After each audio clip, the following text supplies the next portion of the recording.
Good morning. We are working on Christian mental health, and this is the eighth class for paranoia.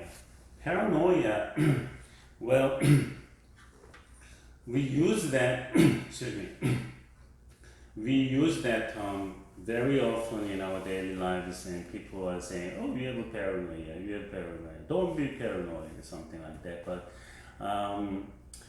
well, we want to just know how we can understand paranoia and then how to diagnose that so we can use that properly. And so paranoia is kind of common, there are lots of paranoias, and people got paranoia as difficult lives because they have this is apparently a kind of mental disorder. So when they got this mental disorder, they have very difficulties in their lives because they cannot live the normal lives because of that illness. The same thing we have, the pinky pain because of the muscle or joint or whatever, or cut. You have difficult lives, that's uncomfortable. It's the same to mental health. So mental health is quite difficult area, but it's about the same to our physical problems, because once we have physical problems, we have difficulties, and the same thing we have when we have mental disorders like this, then we have difficult lives, kind of uncomfortableness, and it affects to our daily lives like social relationships and spiritual growth, and it can make lots of other mental problems also, because you have a paranoia, and you can get more chance to have depression or something like that, because what the paranoia has, lots of things to our lives. So we want to just take a look at paranoia. Paranoia is the irrational. It's not rational. Okay, normal people don't think like that, but paranoia is the irrational and persistent feeling. So it's not on and off, but the feeling is, certain feeling is there, and that people are out to get you, or that you are the subject of a persistent intrusive attention by others. This kind of feeling feelings make people uncomfortable, definitely, okay? Because they think lots of people are watching them, and it's kind of hard. So when you play chess, for example, you can play and you can enjoy playing chess with your friend, but what if people are watching you? What if there are lots of cameras or something like that? But the people who have paranoia, they feeling like that, okay? Well, there is a beautiful chess board and two chairs in front of the Laguna Beach. When you go there, you can see that. That's gonna be all the way down, almost the end of the Laguna Beach, and you can see the beautiful cement and tile, the colorful tile made the chessboard and two chairs. Well, people can bring their chess and then they can play on there. But what if lots of people are watching them with their swimming suit on? It's gonna be hard for you to play and focus on it. Same thing. This unfound mistrust of others.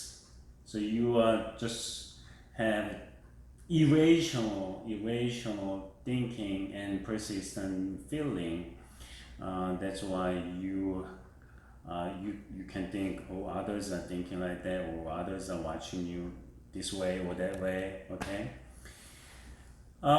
This unfounded mistrust of others can make it difficult for a person with paranoia to function socially or have close relationships. Yeah, because your friend or your co-workers are thinking you are a good worker, but you um, who have paranoia is thinking that others are thinking they have particular opinion on you, and then if you think like that, you don't make a good relationships with those people. Because what if you have paranoia and you are thinking others are criticizing you always, even though they are complimenting you and your work, okay?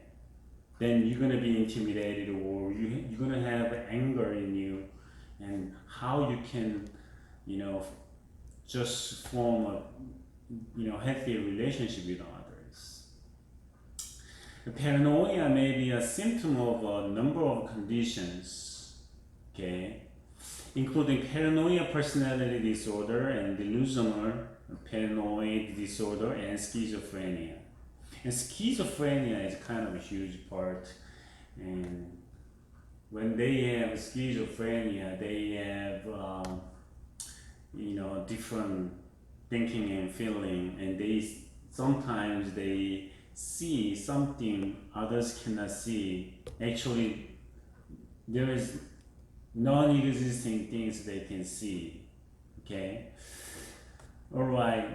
So that's what paranoia is. That's irrational. Just remember that, irrational and persistent feeling. The cause of paranoia is unknown, but genetics are thought to play a role.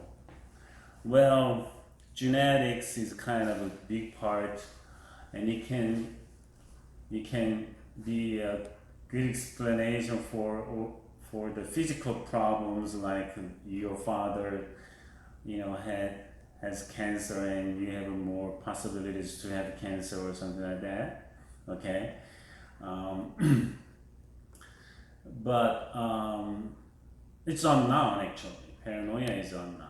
Maybe when your father has a paranoia, maybe you can copy and learn how to react to your environment. You can learn from your father, and you can learn the way of thinking of your father, and you can learn how your father understand what's going on outside with his friends and environments, or co-workers and families, and you can learn that. But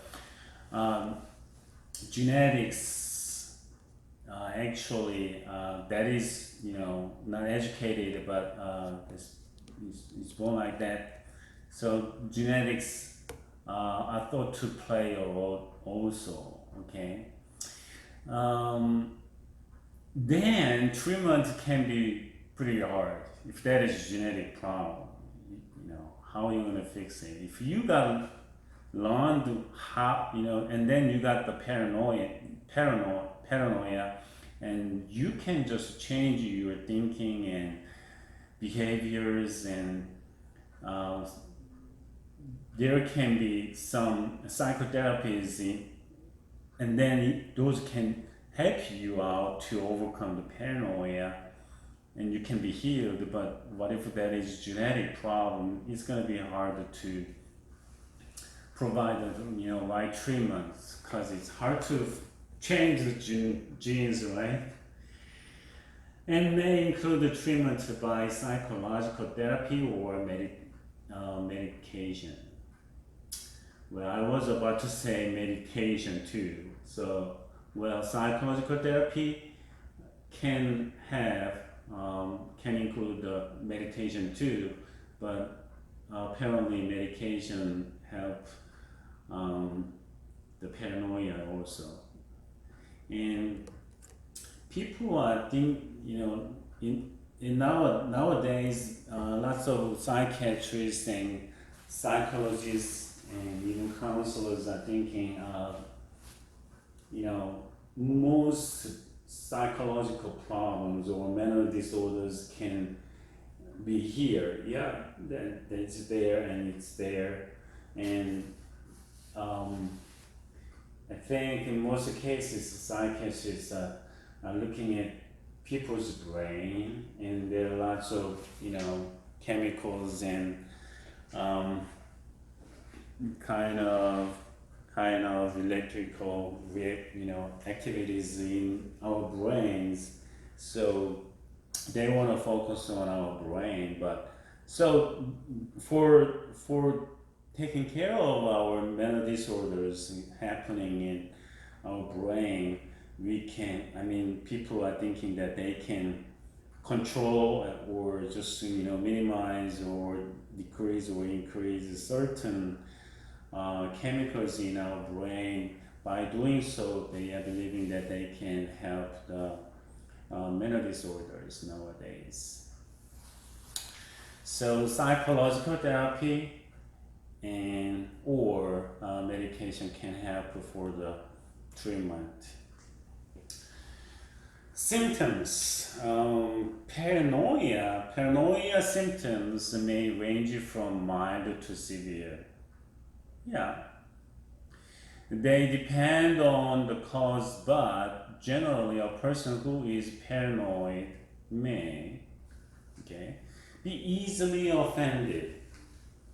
Yeah, because they have irrational thinking and persistent feeling, and their irrational thinking can produce lots of problems because you think a different ways than others are thinking. Okay, so in general, because they have irrational thinking and persistent feeling, they can be offended easily because they think something. Okay, and find it difficult to trust others because even though they, what, it was kind of funny. When I was in Korea, I just visited a counseling center. Actually, the head of the counseling center used to teach in my school. He used to teach the kind of introduction to the psychology or counselings, and he has the counseling license in the United States and came to this Korea at the time, and I took one of his classes, and he was a pretty interesting person. And then he opened his own private counseling center in the center of the Seoul, the most rich town there. And after I just finished my master, I just wanted to say thank you for teaching. So I just visited his office and gave him my thesis, and then as soon as he got my thesis, and he just asked me why I'm giving him my thesis, what's the reason I visited him. So I just wanted to thank you for your teaching, and it was kind of impressive and it helped me a lot. And he was thinking, he was asking me that again. So what do you want me to do? What's the reason you came to my office today? So I just said, it's simply, as I said, I'm just visiting you because your teaching was so impressive, and I wanted to say thank you because my thesis can be, can got some help somehow from your lectures, and he was just do this and that, and he just told me that usually in most cases lots of people are visiting him for help, not only counseling but something else. So I got shocked. Well, I'm not saying he has paranoia, but it was kind of shocking for me. I was just there for saying thank you, but he was thinking why this person came to me, what he wants, what he wants to get from me, or something like that, or he needs my recommendation or something. Or that's what he was thinking, I think. So then I was feeling that maybe he doesn't trust others as it is. I mean, well, because he had lots of experiences, people just wanted to use him or ask him, for this and that. But I understand that because he's a good person and people can get lots of benefits from his help. But he doesn't want to, trust me what I'm saying.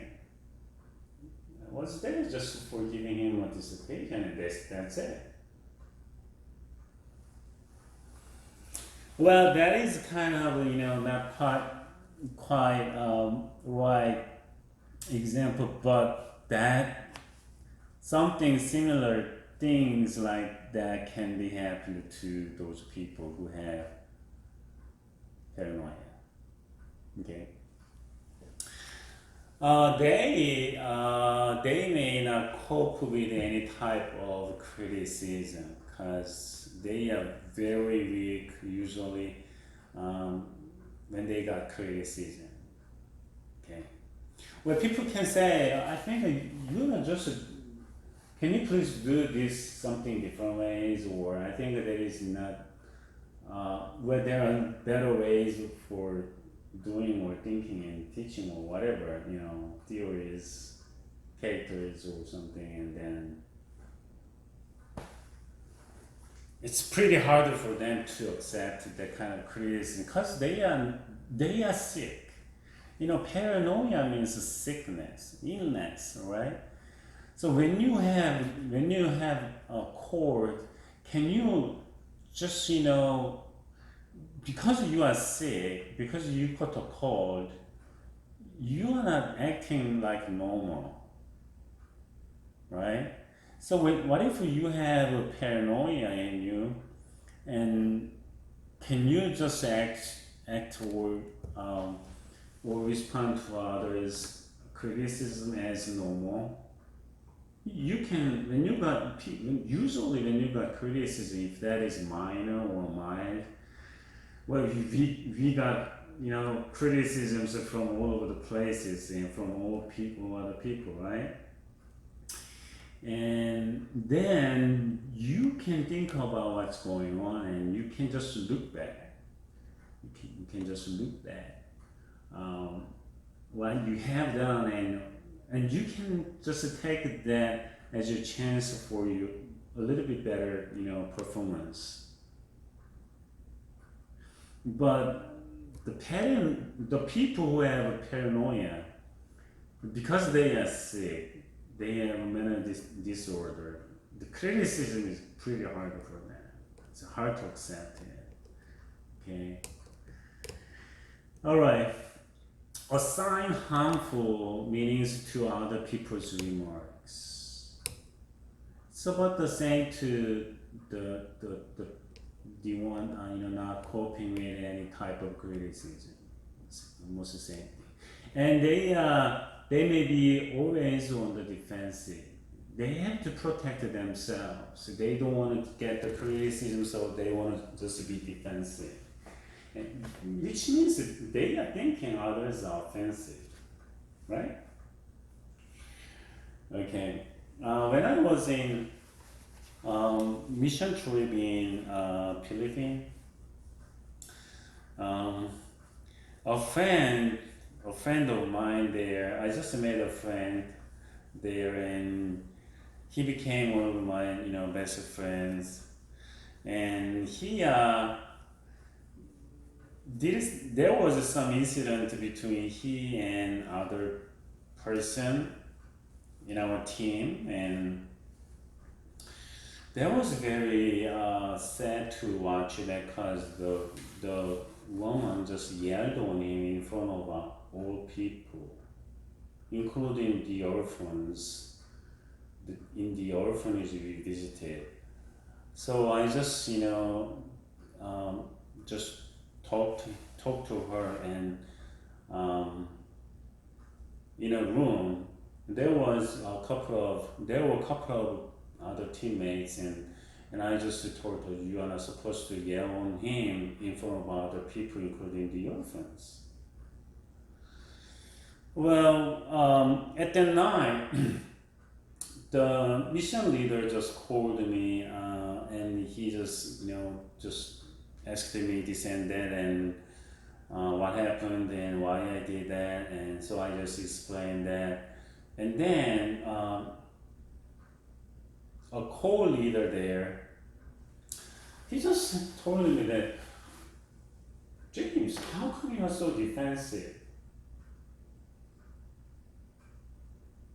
So I just talked to him that, am I offensive? Do you mean he's offensive? Right? I don't know. So I just talked to him. I'm just talking with the school leader right now. I'm just talking with you guys. I'm not getting judged from you. So we are here for talking about the incidents, and I'm just explaining what's going on, and I have a right to talk what I'm thinking and feeling, right? Well,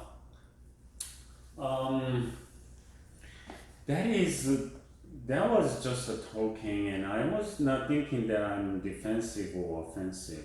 Actually, I did it a little bit, I was a little bit offensive when they were talking something wrong, that's what I was thinking. So, but anyway, but the people who have paranoia, they are quite defensive because they don't want to get criticism, and they don't know how to cope with the criticisms from others. Okay? So they may be hostile and aggressive and argumentative because they think what others are thinking, talking to them, can be criticism for them, and they are thinking something else what others are thinking. So they have to be aggressive for protecting themselves, and that's what they understand. Okay, so let's say this person is talking about this one has a paranoia. Okay, so this person has irrational thinking and persistent feeling. So when people are talking about this, that person takes that thinking as this. Okay? So he is thinking that person is talking about this, but that person is, because of this, takes rectangle as triangle to the person. Well, it's not about the communication problem. It is a communication problem because of that paranoia. You can say that. Yeah. Then this person is pretty, vulnerable when this person got the criticism from others because of this. this paranoia, that person is gonna be very hostile, aggressive sometimes because they don't want to accept the criticism. If you can't accept the others' criticism, you're gonna be very defensive and you're gonna be very hostile or aggressive. That's true. But if that is just one time or other time, or people can say, or people can think, majority people, or in general, people are thinking this, then this can be wrong, right? This can be wrong. But sometimes most people can think this, and this person can be wrong too. Okay? But when this person has paranoia, this person's irrational thinking and persistent feeling can, just misunderstand this, so he's acting like that and understanding different ways. And a person who is paranoid may not be able to compromise. Rectangle and triangle, what's gonna be the compromise? I don't know. But let's say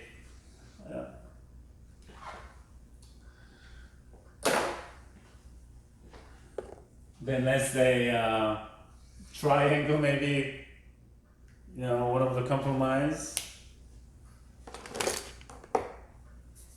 Well, that's what we usually do, not always, but when people suggest this, I can think, this, so, well, we can make compromise or something, and we can do that, not always, but in most cases we can do that. But they cannot do it because of the irrational thinking.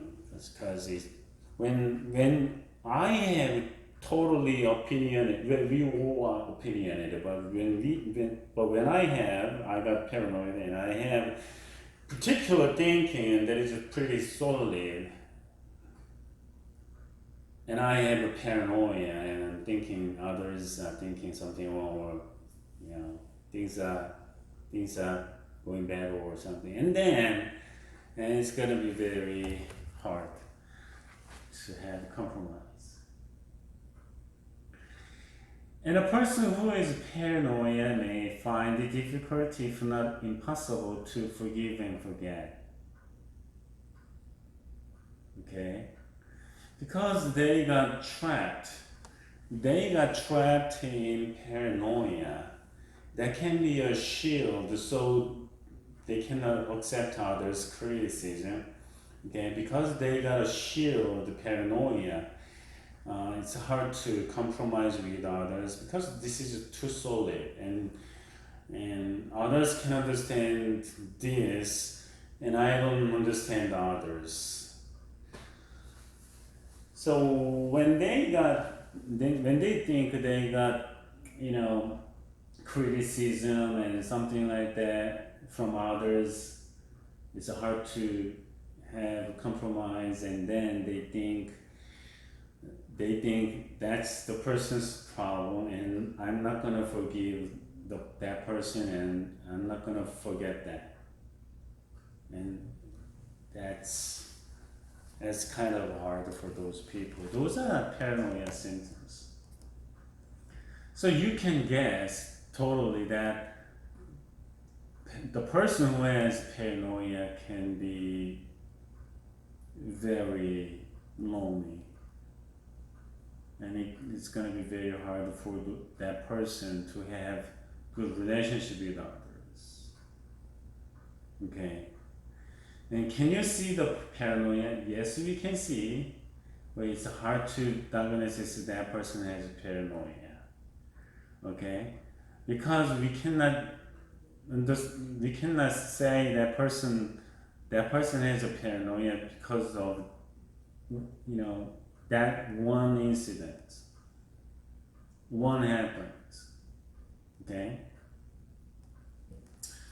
So we are we have to think about this. So if that is repeating and all other people are thinking and that person has something wrong, problem in his or her mind, and we can think about it. We can say maybe that person has paranoia, and that person may assume that people are talking ill of them behind their back,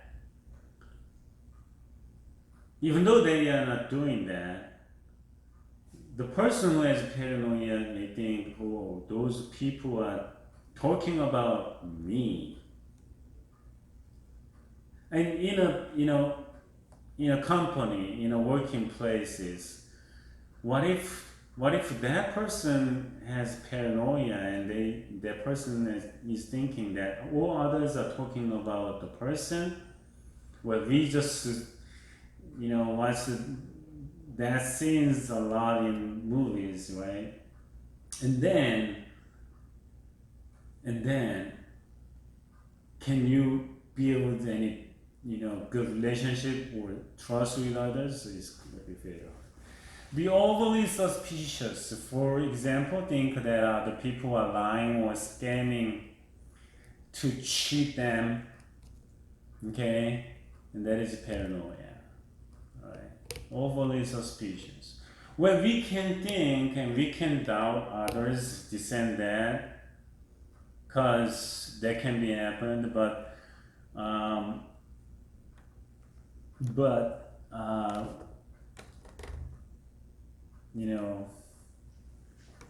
that is always suspicious, pretty hard, right?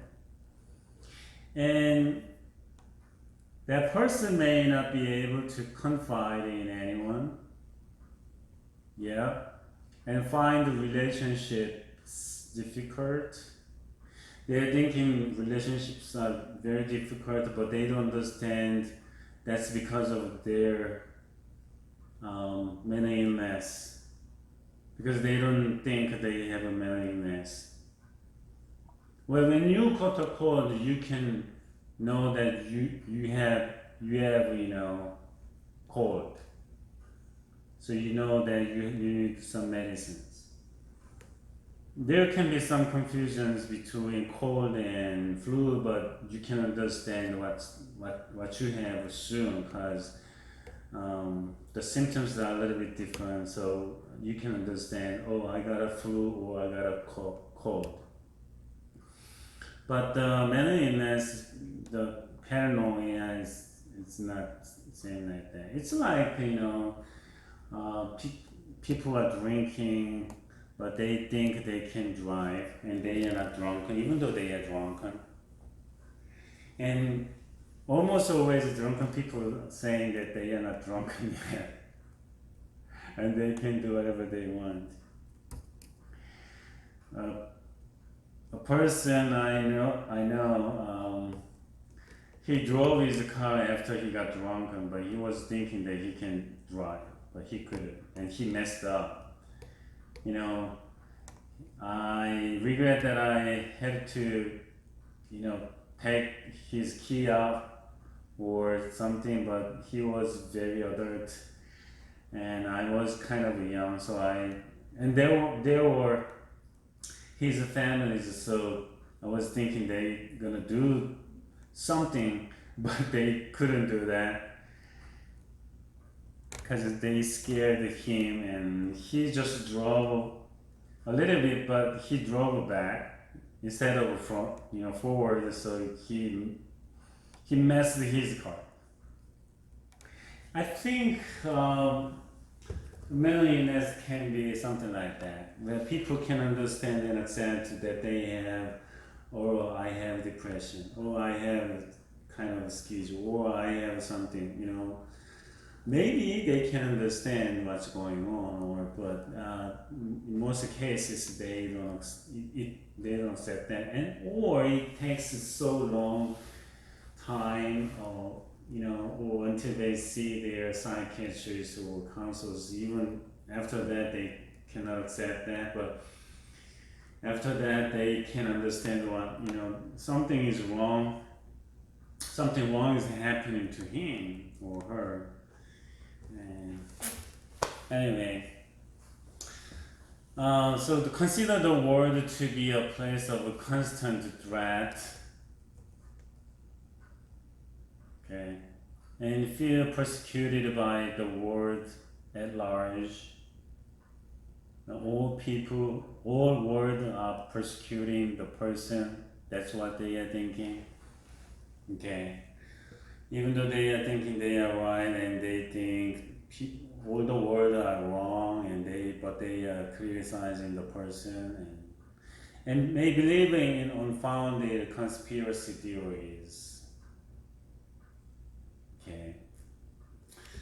Well,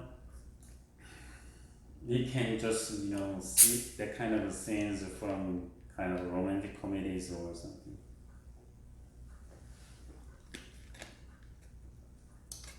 All right, those are symptoms. Paranoia is associated with three principal conditions. Okay, three principal conditions. So you'll understand what's going on there. So paranoia, the first, a paranoia personality disorder. Paranoia personality disorder. Consider the mildest type, and most people with paranoia personality disorder function well, despite their mistrust of the world. Okay, that is still okay, right? The attitudes and behaviors associated with this disorder, when they become obvious, are often discovered to have been present for much of the person's life. Right? So this is the mildest, type of paranoia. Paranoia personality disorder. Okay. The second one is delusion. Delusional disorder. It's paranoid, delusional. Characterized by the dominance of one delusion, that's a false belief, okay? False belief, without any other sign of meaninglessness. So that's the tricky part. There is no other meaninglessness, but the person, has false belief. Like people dislike the person. People envy the person.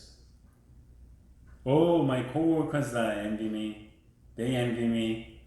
That's why they want to compete with me. Or that's why they want to just put me aside. That's why they want to just criticize on me. Something like that. It's a false belief without any other sign of illness. The person's behavior depends on which delusion they have. Yes. For example, a person who has a delusion of persecution beliefs that other people are spying on them or plotting to harm them. Okay? That means people want to persecute me. They want to depress me down. Okay? Because I'm an important person, because I am superior to them, okay? That false belief, paranoia, delusion, so they think, they want to just win over me, so they are spying on me. Or they want to just,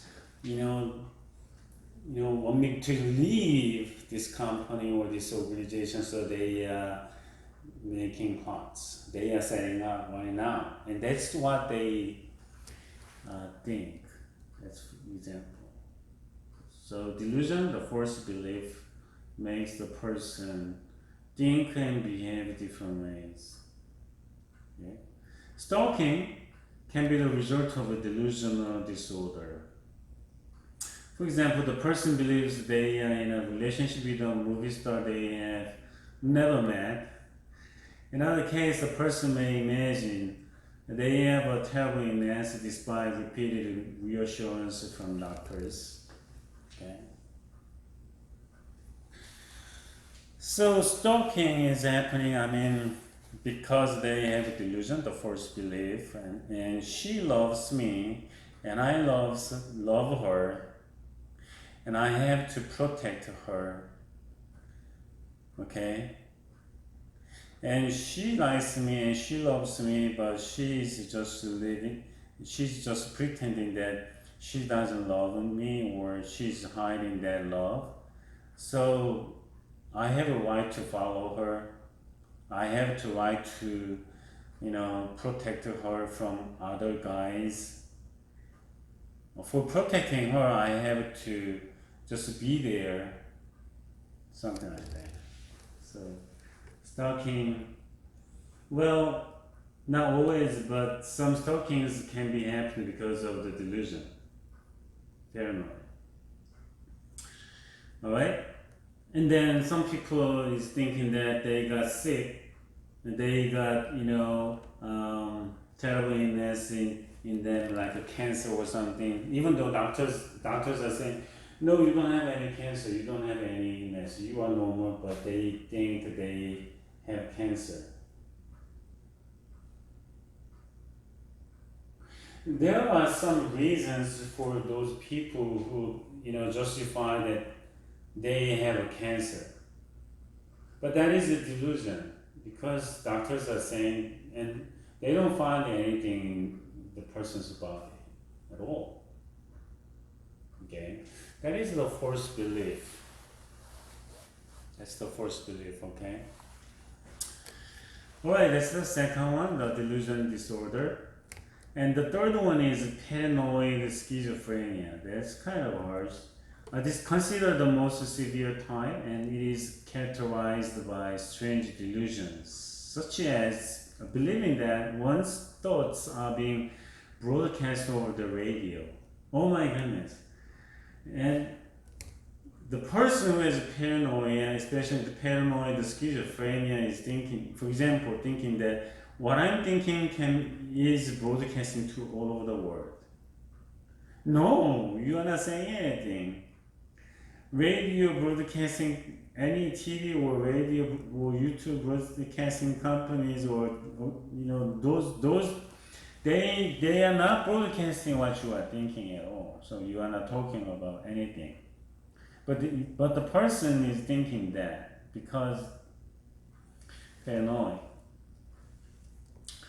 And hallucinations, and such, especially bizarre ones, like are common to the condition, like people are just following them with their pistols because they think they are special agents, because they are important people, right? So they are just looking around and just very cautious when they don't just look back, or sometimes they use mirrors so they can see the back, or they just turn around often and be careful of people like this. Like this. It's sad, right? It's sad, but it can be happened like that. Hallucinations, that's what only that they can see, like a person is following them with their knives on their hands, okay, or snakes are going around to bite you or something like that. And that's kind of very hard for those people who have paranoid, and that's paranoid schizophrenia. Schizophrenia, has hallucinations, so we can say that is paranoid schizophrenia. A person with paranoid schizophrenia often finds the world confusing and functions poorly without treatment. Okay? So basically, they are thinking they are right, but all others are doing wrong. There are big problems in all other places, but they are right. So they thinking they're gonna be victims from wrong word. Okay, that's pretty sad. The symptoms is pretty sad. What they are happening in them is pretty making those people hurt.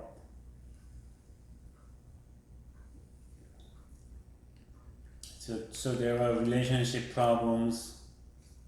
Even their families can bear it because it's pretty hard. It's not normal, hard to talk with, and conversation can be limited, and even their families know that they can be victimized by those people who have a paranoia. All right, so there's those three things related with paranoia. The cause of paranoia are unclear, as I said, maybe genetic, and depend on the condition with which it is associated. Okay. Theories include these genes. As I said, research is scanty and inconclusive. Some studies suggest a genetic link while others don't. It is also unclear whether genetic predisposition to paranoia, if it exists, is inherited or not. So basically, gene, nobody knows if that is related with a gene or not.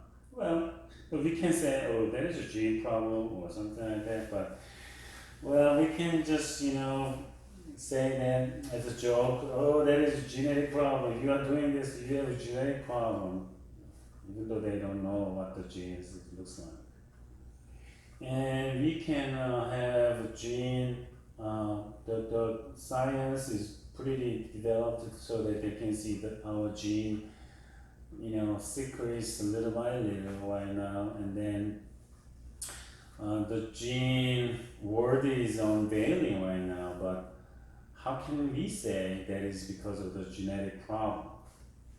So nobody knows, and I mean they are guessing that, but nobody is sure that is because of the genetic problem. Yeah, but it is easy to say it's a genetic problem, because you cannot prove it and others cannot prove it. So it is easy to say, oh,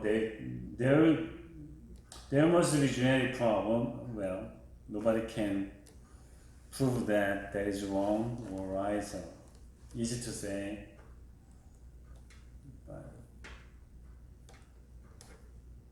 But I'm not sure. The cause of paranoia, maybe brain chemistry. I just mentioned that in the beginning of this class. Brain chemicals, neurotransmitters. It's kind of a hard part, but if you just studied biology, I think you understand this. Neurotransmitters form the basis of thoughts and feelings. So brain chemicals have some problem. Certain drugs such as cocaine, marijuana, and amphetamines after brain chemistry and can bring on paranoid thoughts. Okay, so cocaine, marijuana, and amphetamines. Okay, or other substances. Alcohol. Yeah. I can bring on paranoid thoughts, feelings, and behaviors. Yeah. So those can alter brain chemistry. Some people are inhaling the glues, the strong glues, something like that. They usually put the strong glue in a plastic bag and they just Just breathe that in. And or some people are inhaling butane gas. Those can alter brain chemistry. Those are very dangerous. Yeah, pretty sure that. So you're gonna be a dog. It's gonna be very hard, you know. And those are when you got addiction to those substances, it's gonna be very hard to get out of there, right? This leads some researchers to believe that paranoia may be a biochemical disorder of the brain. Okay, the causes of this impossible disorder are unknown. So our body is pretty complicated, especially our brain is so complicated. When you open it, you're gonna see kind of, thing noodles in there and some liquid or, but there are something, wonderful things are happening in there, right? Doctor I know, he's my friend's friend. My friend is doctor, and he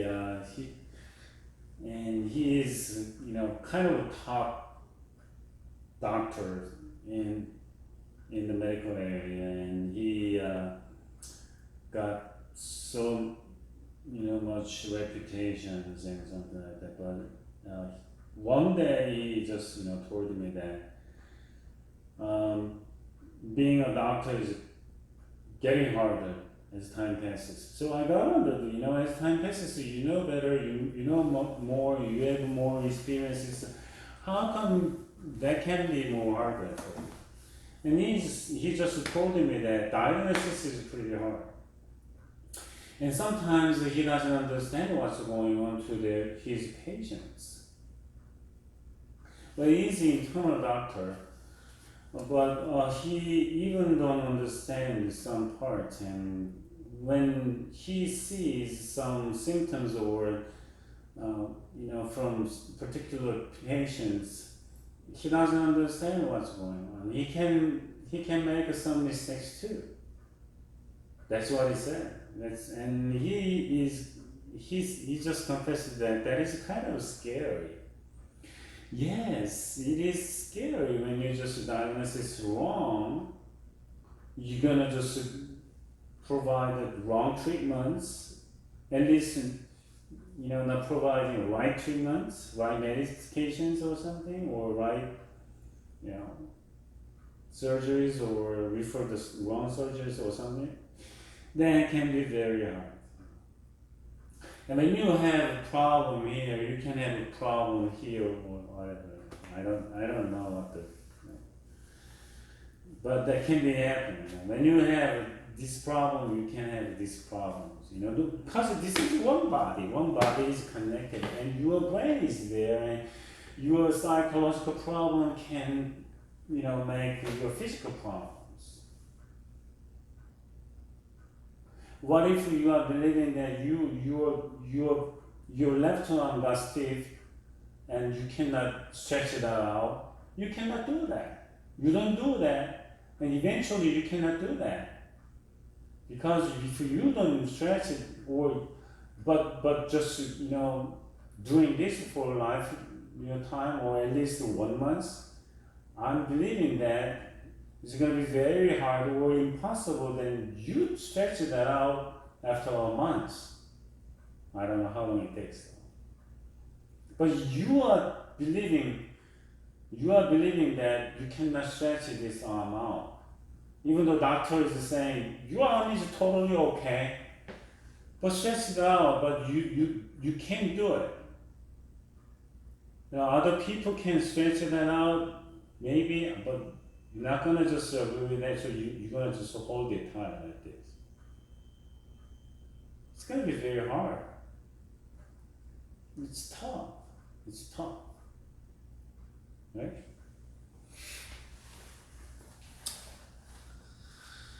Alright. So what about the traumatic life events? For example, abuse in childhood may distort the way a person thinks and feels throughout life. Yeah. Stress reaction. Some studies have found that paranoia is more common in people who have experienced severe and ongoing stress, not one time, not 1 minute, not 1 hour, not 1 day, but many days. For example, prisoners of war. How stress can trigger paranoia is unclear. Right? That's paranoia. There must be paranoia. Yeah? Prisoner of war. Well, even just soldiers. Our governments just decide to retreat all the soldiers out of the Afghanistan after spending lots of money in there for many years, and we lost many young men there, young women there. But we are just leaving Afghanistan with nothing. So, and there is big chaos in Afghanistan because Taliban and the government is fighting each other, and cruelties are happening there. So it's like we lost in the Vietnamese war, and we lost. I'm not sure, but because I don't have lots of information, but I'm thinking lots of people are saying we lost in Afghanistan war too. So it's kind of stressful. And what if there are prisoners there, and they have, I think apparently they're gonna get paranoid. A combination of factors. It may be that a number of genetic and environmental factors working in combination cause paranoia. Okay, combination factors. Those can be combined. Traumatic life events and stress reactions and genes and brain chemistry. Those can be combined and make paranoia. The condition causing the paranoia can be difficult to diagnose because an exaggerated sense of mistrust is common to a range of mental disorders, and also occurs in some people with dementia. Another difficulty is that a person who has paranoia may avoid doctors, hospitals, and other medical settings for fear of being harmed. So, because of their irrational thinking and persistent feelings, they avoid those medical staffs and organizations and hospitals, counseling centers, and then they have less chance to get right treatment. And diagnosis may include medical history, and because when a person got a problem right hand because of the incidents or falling or because of the machine problem or something, and they can have psychosomatic, as I said before, in a person, if you have a cycle, okay, that's a soma. Soma means body. So psychosomatic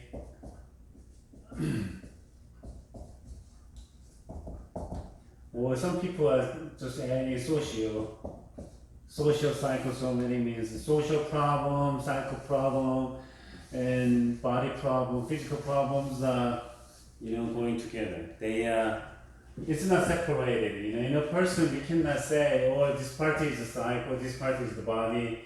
no one can say that, right? This part is a feeling. No one can say that. This is one body. So when you got a body problem, physical illness, and then you have mental problems sometimes, not necessarily, but your feelings can be bad, not necessarily, but that's there's more chance to get physical. When you have a physical problem, you can have a mental problem too. Not always, but you have more chance, as I said. Okay. So we need a medical history and physical examination and assessment of symptoms and psychological tests. Tests no rule out other psychiatric disorders that may be causing the symptoms. Okay? And while there is no absolute cure for the conditions, how to treat them, conditions that cause paranoia, treatment can help the person cope with their symptoms and live a happier, more productive life. Treatment depends on the type and severity of the condition, but may include this medications. Yes, medications works because if there is chemical problems or stability in our brains, we can just use the medications for that brain, for helping the brain chemicals. Right, therapy. This can help the person to cope with the symptoms and may improve their ability to function.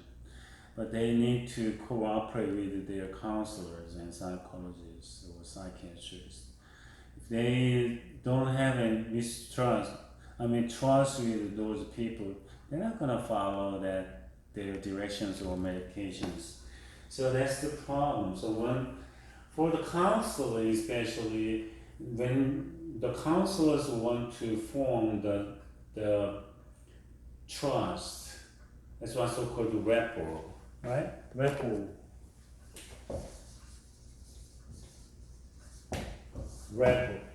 So they want to just form the rapport, the basic trust relationships. If they don't form that, they're not gonna trust you. They're not gonna tell you, all they have. They're not gonna tell you what's going on, right? Something like that, and it's gonna be harder for the counseling. How are you gonna counsel others without knowing what's going on to those people? Okay, to your clients. Coping skills. Well, we cannot control our feelings much. We cannot control our brain chemicals. But we can control our thinking a little bit. But the simplest thing must be, the easiest thing, it's hard though, the most easiest thing must be, we can change our body, we can change our behavior first.